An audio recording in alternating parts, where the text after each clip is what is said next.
ନମସ୍କାର। ମୁଁ ହର୍ଷ ପରିଚ୍ଛା ମୋର ୟୁଟ୍ୟୁବ ଚ୍ୟାନେଲକୁ ଆପଣମାନଙ୍କୁ ସ୍ୱାଗତ ଜଣାଉଛି। এই ଭିଡିଓରେ ଆମେ ଆଲୋଚନା କରିବା ଜଣେ ସିଟିଜେନ ହିସାବରେ ଆମେ ଜାଣିବାକୁ ପଡିବ ଏବଂ ଜଣେ ପବ୍ଲିକ ଇନଫର୍ମେସନ ଅଫିସର ବା ଫାଷ୍ଟ ଆপিଲେଟ ଅଥରିଟି ହିସାବରେ ଆରଟିଆଇ ଟାକୁ ଏ କାଟେଗୋରୀରେ ଅନ୍ତର୍ଭୁକ୍ତ କରିବାକୁ ପଡିବ। ତ ୟା ପୂର୍ବରୁ ମୁଁ ଆପଣମାନଙ୍କୁ ଅନୁରୋଧ କରିବି ଏହି ଭିଡିଓଟି ପ୍ରଥମରୁ ଶେଷ ପର୍ଯ୍ୟନ୍ତ ଦେଖିବା ହେବେ ଏବଂ ଲାଇକ୍ ସେୟାର ସବସ୍କ୍ରାଇବ କରିବେ। ସବସ୍କ୍ରାଇବ କରିବାକୁ ଭୁଲିବେନି, କାରଣ ଆପଣଙ୍କର ପ୍ରତ୍ୟେକଟି ସବସ୍କ୍ରାଇବ ଆମକୁ ଗୋଟେ ଗୋଟେ ଇନ୍ସପିରେସନ ଯୋଗୁଛି, ଯୋଉ ଦ୍ୱାରା ଆମେ ନୂଆ ନୂଆ ତଥ୍ୟ ନେଇ ଗୋଟେ ଭିଡିଓ ଉପସ୍ଥାପନ କରିବା ପାଇଁ ଆପଣଙ୍କ ସମ୍ମୁଖରେ ଭିଡିଓ ଉପସ୍ଥାପନ କରିବା ପାଇଁ ଗୋଟେ ଇନ୍ସପିରେସନ ଆସୁଛି। ତେବେ ଆସନ୍ତୁ ଆଜିର ଏହି ଭିଡିଓରେ ଆମେ ଆଲୋଚନା କରିବା ଯେ ବିଷୟବସ୍ତୁଟି କଣ ଅଛି। ବିଷୟବସ୍ତୁ ହେଲା ଅଧିକାଂଶ ସିଟିଜେନ ସେମାନେ କିଛି ଜାଣିଛନ୍ତି କିଛି ଜାଣିନାହାନ୍ତି ଯେ ଆରଟିଆଇ ଟା କୋଉ କାଟେଗୋରୀରେ ଯାଉଛି। ଆମେ କେବଳ ଜାଣିଛୁ ଆପଣଙ୍କର 30 ଦିନ ଭିତରେ ଆପଣଙ୍କର ଇନଫର୍ମେସନ ମିଳିବ ଆମେ ଯେ ସିଟିଜେନ ହିସାବରେ। କିନ୍ତୁ ତିଆରି ପରିପ୍ରେକ୍ଷୀରେ ଯେତେବେଳେ ଆମେ ୱେବସାଇଟ ଦେଖିବା ଗଭର୍ଣ୍ଣମେଣ୍ଟ ଅଫ ଓଡ଼ିଶା ବା government of Odisha nodal department ସେମାନେ ଗୋଟେ ଚିଠି ସର୍କୁଲାର କରିଛନ୍ତି, ଯୋଉଟା ଯେକୌଣସି ୱେବସାଇଟରେ ଆମେ ଖୋଜିକି ସିଟିଜେନ ଆମେ ପାଇପାରୁଛେ। ସେଇଟା ହେଲା ଚିଠି ସଂଖ୍ୟା ହେଲା ଆପଣଙ୍କର 14478 ଏବଂ ଡେଟ୍ ହେଲା ଆପଣଙ୍କର 18 ଡିସେମ୍ବର 2019। ସେ ଚିଠିରେ ସେଇଟା ଉଲ୍ଲେଖ କରାଯାଇଛି କଣ ନା ଗଭର୍ଣ୍ଣମେଣ୍ଟ ଉଲ୍ଲେଖ କରିଛନ୍ତି ଯେ ଆରଟିଆଇ ର ଯେତେ ସବୁ କରେସ୍ପଣ୍ଡେନ୍ସ, ଆରଟିଆଇ ର ଯେତେ ସବୁ ମାଣ୍ଡାଟୋରୀ କମ୍ପ୍ଲିଆନ୍ସ ବା ଯାହା କିଛି ବି ଆପ୍ଲିକେସନ ଅପିଲ ଯାହା କାର୍ଯ୍ୟକ୍ରମ ଅଛି ବା ରେଜିଷ୍ଟର ମେଣ୍ଟେନ କରିବା ବା ଆପ୍ଲିକେସନଟାକୁ କମ୍ପ୍ଲାଇ କରିବା ବା ଅପିଲଟାକୁ ଡିସ୍ପୋଜ ଅଫ୍ କରିବା ବା ଆରଟିଆଇ ଯୋଉ ସବୁ ରେଜିଷ୍ଟର ଗୁଡାକ ଅଛି ତାକୁ ମେଣ୍ଟେନ କରିବା, ଏ ସମସ୍ତ କାର୍ଯ୍ୟକ୍ରମ ବା ଆରଟିଆଇ ର ସମସ୍ତ କାର୍ଯ୍ୟକ୍ରମ ଗୁଡିକ କଣ ନା କ୍ୟାଟେଗୋରୀ ଏ ରେ ଅନ୍ତର୍ଭୁକ୍ତ ଅଟେ। କ୍ୟାଟେଗୋରୀ ଏ ରେ ଅନ୍ତର୍ଭୁକ୍ତ ବୋଲି କହିଛନ୍ତି government of Odisha joint party department, ଯାହା ଚିଠି ସଂଖ୍ୟା ହେଲା 1447/8 ଏବଂ ଡେଟ୍ ହେଲା ଆପଣଙ୍କର 18 ଡିସେମ୍ବର 2019। ଏବଂ ସେ କହିଛନ୍ତି ଯୋଉମାନେ ବି ଏଇ କ୍ୟାଟେଗୋରୀ ଏ ରେ ଅନ୍ତର୍ଭୁକ୍ତ, ଯୋଉଟା କି ଆପଣଙ୍କର ଏଜ ପର ରେକର୍ଡ ମାନୁଆଲ ଆକ୍ଟ 1964 ପ୍ରକାରରେ ଆକୁ କମ୍ପ୍ଲାଏ କରିବାକୁ ବାଧ୍ୟ। କାଟେଗୋରୀ ଏ ଅନୁସାରେ ଆକୁ ମାନେ ଅନ୍ତର୍ଭୁକ୍ତ, ଅର୍ଥାତ ଆରଟିଆଇ ମ୍ୟାଟର୍ସ ଗୁଡାକ ଯାହା ବି ଆସୁଛି ଆପଣଙ୍କର ଯାହା କ୍ଲାରିଫିକେସନ ଦେବା ବା ଗାଇଡଲାଇନ ଦେବା ବା ଆପଣଙ୍କର ଯାହା ସମୋଟ ଡିସ୍କ୍ଲୋଜର ତିଆରି କରିବା ବା ଆପ୍ଲିକେସନ ଆସିଲା ତାକୁ କମ୍ପ୍ଲାଏ କରିବା ବା ଅପିଲଟା ଡିସ୍ପୋଜ ଅଫ୍ କରିବା, ସେଇଟା ହଉଛି ଆପଣଙ୍କର କାଟେଗୋରୀ ଏ ରେ ଯିବ। ଯାହାକି ଗଭର୍ଣ୍ଣମେଣ୍ଟ ଅଫ ଓଡ଼ିଶା ତାଙ୍କର ଚିଠିରେ ପ୍ରାୟୋରିଟି ବେସିସରେ ଟପ୍ ପ୍ରାୟୋରିଟି ବେସିସରେ ଉଲ୍ଲେଖ କରିଛନ୍ତି। ଯାହା କହିଛନ୍ତି ମୁଁ ପଦେ ଆପଣମାନଙ୍କ ସହିତ ପଢି ଦେବାକୁ ଚାହୁଁଛି ଯେ ସେଠି ଲେଖା ଅଛି RTA related letters correspondence shall be treated under category A। ବହୁତ ସୁନ୍ଦର ଏଠି ମେନସନ କରାଯାଇଛି। ମୁଁ ଆପଣମାନଙ୍କୁ ସେ ଚିଠିଟି ମଧ୍ୟ ଆପଣମାନଙ୍କୁ ସେୟାର ଦେଖାଇ ଦେବାକୁ ଚାହୁଁଛି। ସେ ଚିଠିଟି ମଧ୍ୟ ମୁଁ ଆପଣମାନଙ୍କୁ ଦେଖିଦେବାକୁ ଚାହୁଁଛି। ଏଇଠି ଲେଖା ଅଛି କଣ ଆପଣମାନେ ଭଲ ଭାବରେ ଦେଖିପାରୁଥିବେ ଯେ ଏଇଠି ଲେଖା ଅଛି ଯେ ଆପଣଙ୍କର ଆରଟିଆଇ ରିଲେଟେଡ ସମସ୍ତ ତଥ୍ୟ, ଆରଟିଆଇ ରିଲେଟେଡ ସମସ୍ତ ତଥ୍ୟ କାଟେଗୋରୀ ଏ ରେ ଅନ୍ତର୍ଭୁକ୍ତ ଅଟେ। କୋଉ ପ୍ରକାରେ ନା ଆଜ ପର ଦ ଓଡ଼ିଶା ରେକର୍ଡ ମାନୁଆଲ 1964 ପ୍ରକାରେ। ତେଣୁକରି ଟାଇମଲି ଆମକୁ ତାକୁ ଡିସ୍ପୋଜ ଅଫ୍ କରିବାକୁ ପଡିବ, ଟାଇମଲି ଡିସ୍ପୋଜ ଅଫ୍ କରିବାକୁ ପଡିବ। ପତ୍ର ସଂଖ୍ୟା ହେଲା 14478, ଡେଟ୍ ହେଲା 18/12/2019।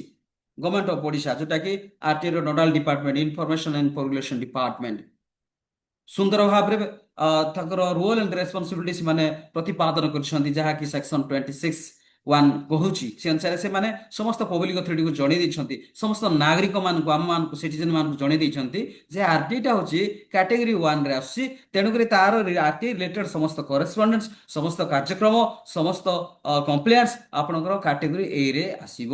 ତେଣୁ ଏଥିରେ ଯଦି କୌଣସି ପ୍ରକାର ଯଦି ଆପଣଙ୍କର ଡିଫଲ୍ଟ ଜଣାପଡେ ବା କରା ନଯାଏ ବା ୟାକୁ ନେଗ୍ଲିଜେନ୍ସ କରାଯାଏ, ତାହେଲେ delay in supply information under section 20 of the right to information act 2005 as per the direction 1/11/2019 of Honorable Odisha Information Commission in the second appeal number ଏତିକି in view of this you are requested to ଅର୍ଥାତ କହିବାକୁ ଗଲେ penalty ଇମ୍ପୋଜ ହବ।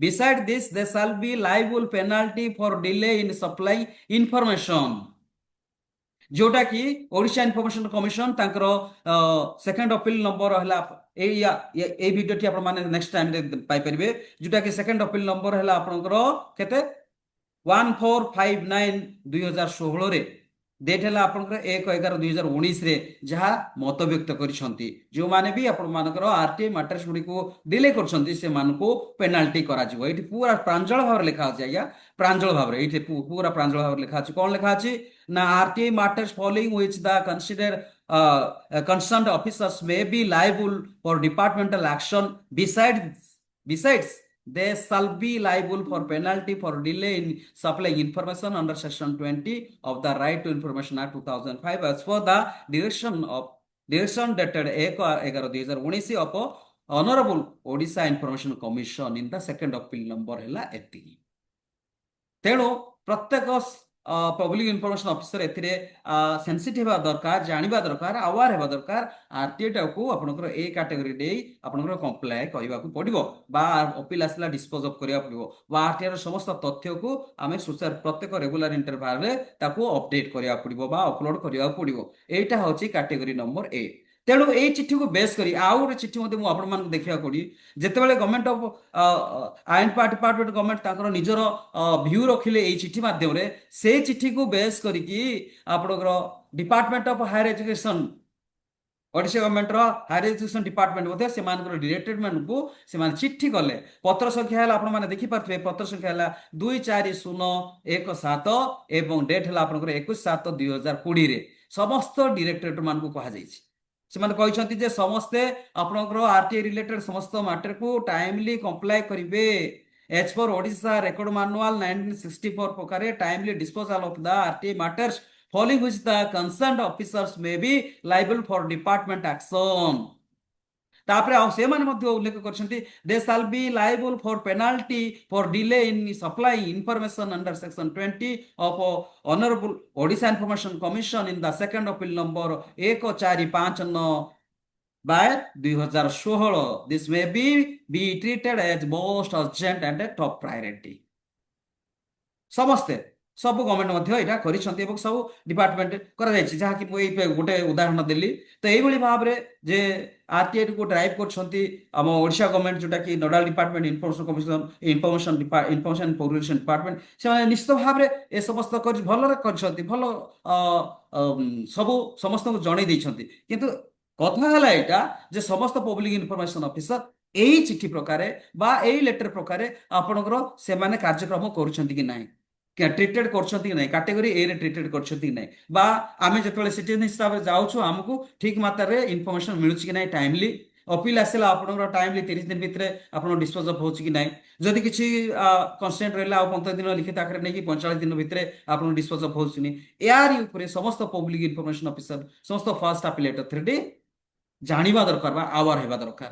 एवं आउरी गोटे विषय मु आपण मान सहित आलोचना करबा चाहिबी जो मैंडेटरी कंप्लेंट्स कराइछि सी अंतर्भुक्त अटे कारण से आपंकर ए अंतर्भुक्त जहाँकि Odisha information commission second appeal number second appeal पूरा प्रांजल भाव में कहीदे जे जो मैंने भी आपंकर डिस्क्लोजर करना अपडेट करना रेगुलर इंटरवल रे अपलोड करना इनफॉरमेशन आपंकर सहमत डिस्क्लोजर करना से लाइबल हे कौन ना आपंकर पेनाल्टी तेणु प्रत्येक public information officer first appellate authority एवं समस्त एम्प्लॉय जानिबा दरकार जे आरटीआई होची आरटीआई रिलेटेड मैटर्स होची आपनकर कैटेगरी ए अर्थात आज पर record manual Odisha record manual 1964 प्रकार अर्थात टाइमली हमकु ताकू ये करिया पड़ियो एवं अन्य प्रकार कहवा गले एथिरे आपनकर अपील सिस्टम अछि जानिछंती एवं पेनाल्टी सिस्टम अछि जानिछंती एवं आपन कंपेंसेशन सिस्टम अछि जानिछंती तो टाइम बाउंड अछि ए समस्त को नै कि समस्त पब्लिक इन्फॉर्मेशन ऑफिसर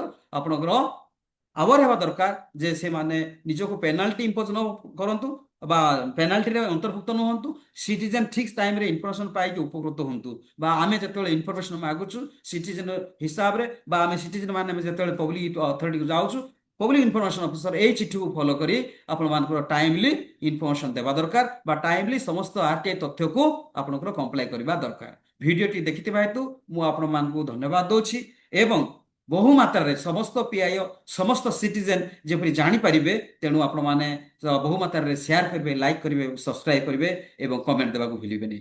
नमस्कार।